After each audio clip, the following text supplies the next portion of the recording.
how to estimate fall cleanups and make more money. Follow along to the very end to see how we make money no matter what on fall cleanups.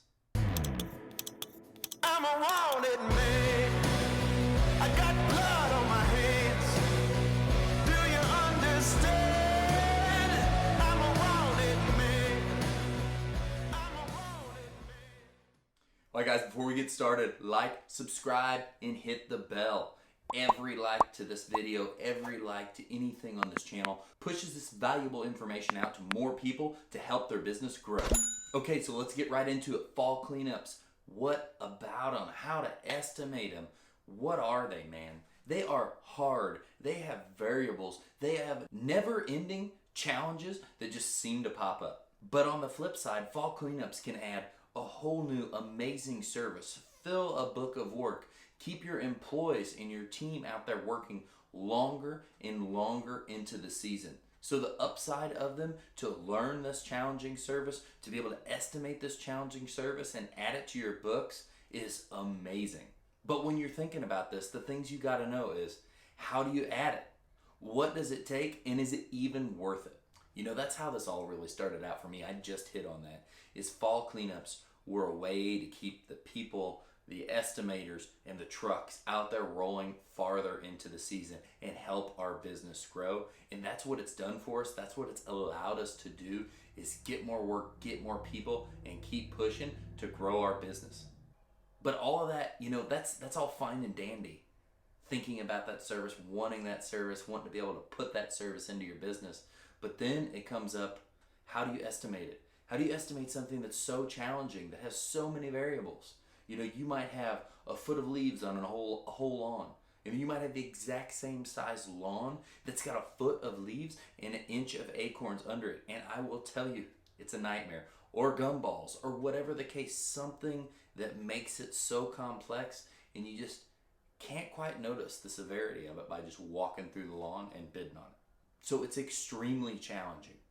There are variables that you'll learn as time goes on and get better and better, but there are still things that will catch you up years and years into the process. So the more you look at these lawns, the more you catch these things. Like I said, the foot of leaves here, the foot of leaves here. This lawn has an inch of acorns. This lawn is just a foot of leaves. This is a foot of dry leaves. This is a foot of wet leaves. These little variables that you'll catch. You're going to see these things and you're going to start to learn, and you're going to make less and less and less mistakes. But as we get to the end of this video, we're going to talk about how to protect yourself even if you make a mistake, so it's still not a big deal. But these variables, these things you catch, these little differences are so important, and they're so important to note that. One of the, nugget, take a video of this. Take a video of every fall cleanup. So you've got a before video plus what your guys have to do, so you don't have to actually be out there telling them. They can watch the video, and then also pictures, so you can get before and after pictures to judge how the service was really done, so you can verify it was done correctly. But so this video and this documentation and all of these things are going to help you get your guys out there doing the jobs easier, getting them out there doing it more efficiently, giving you more time, more ease of making sure these services are estimated correctly. Now, once you've done that, once you've got out there and you've taken a video, you've went over it with a customer, there's a couple things that are important. Fall cleanups, if you're bidding big fall cleanups, you need to be doing it like week of. Conditions can change so fast that you have no idea what you're going to get into if you go out and do an estimate for 2 months down the road. There's too many variables. Unless you're doing it strictly hourly, it just does not work. And the other thing, the thing that is easiest, I said this in the last video about estimating, is the farther you can break it down, the easier it is to estimate a service. So you look at a big fall cleanup, it's massive. The thing that's always worked the best for me is, instead of saying, oh, that's this many man hours, oh, that's this many man hours, it's really, really hard to look and visualize what one guy can do. But instead, if you look at it like, 2 guys can do this much there, okay, so that's 2 guys an hour, that's 2 guys an hour, that's 2 guys an hour, there's an hour drive, and you add that all up, that has been extremely successful for me on estimating compared to trying to go straight off of budgeted hours, because just Hour here for crew, hour there, add it up, successful. And you're going to be able to look at the jobs you've done and see how this is working out for you and see what they can typically get done without the variables we talked about. So I hope this breakdown, how thinking about two guys, that was the big crutch in mine. Is I was always like, oh, well, it'll take this many man hours, and I'd be way off. The second I started wrapping my mind around it's a crew doing these, and it's a couple crew hours, the better I started doing on estimating these projects. Hey, but since we're in the middle of it now, we've talked a little bit about the intro to fall cleanup. Estimating, we've lightly grazed on that.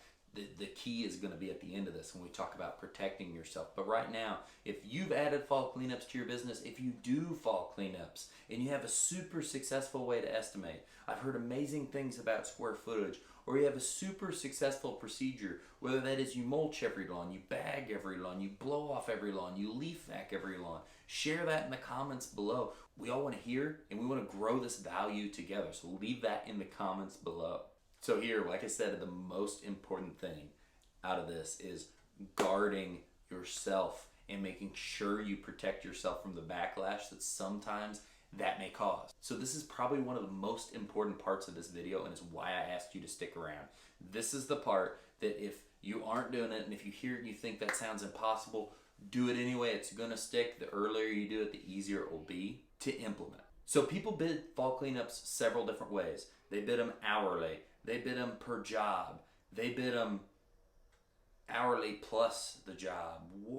Hourly plus disposal. This, that. There's these little nuances that are all really similar, but just a bit different. And the thing that I like to incorporate out of all of that is like hourly. I love hourly because it protects you, but it doesn't allow you the upside. I love just doing it as per project, but then if you get burnt, you get burnt bad. So we take a mix of the two. We do a project bid for this many hours, and then stated at the bottom of the estimate, it will be this much per man hour over initial hours. So what this has done for our business is it has gave us the potential to go out there and estimate it and net a bigger profit for when we come in and we do better than the budgeted hours. And it's protected us for when we have an issue and when we go way over budget. And guys, it's going to happen. It's going to happen to the best of us.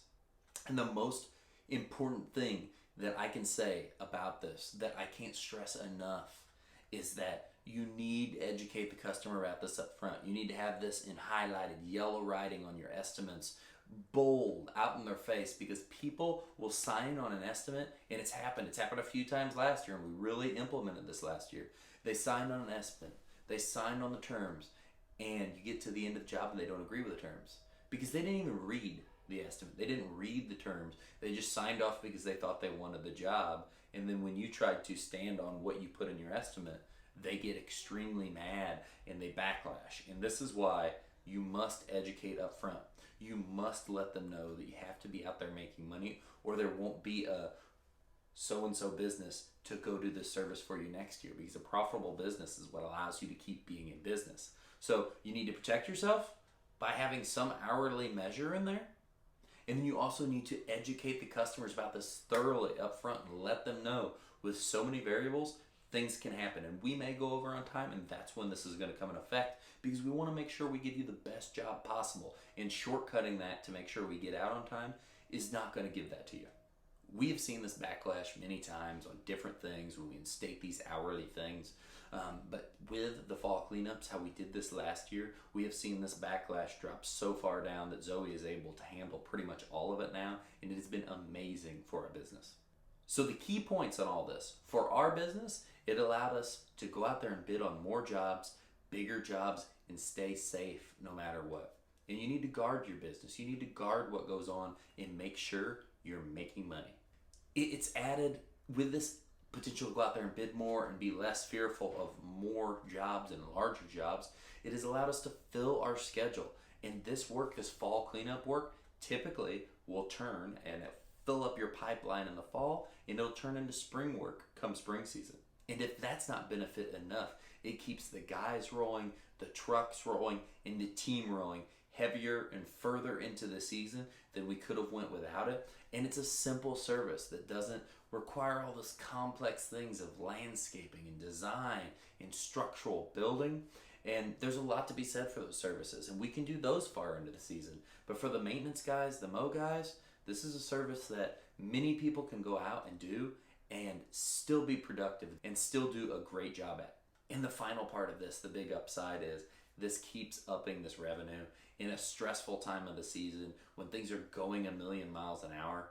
And like we just said, it's a less complicated thing.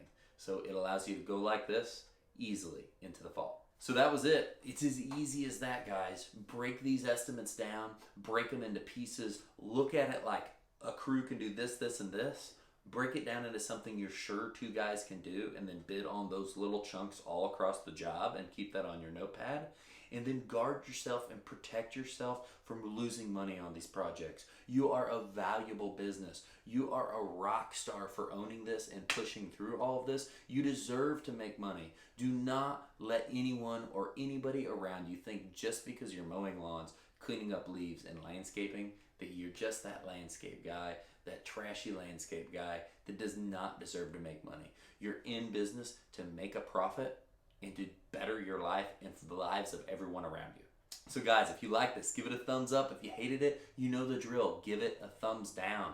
Hit the subscribe if you haven't already. Listen to all this. You weren't sure at first, and now you're like, hey, I need to subscribe because he's going to keep bringing more and more videos like this. Share this too. There's other people out there stressing out about, what do I do about fall cleanups? Do I do them hourly?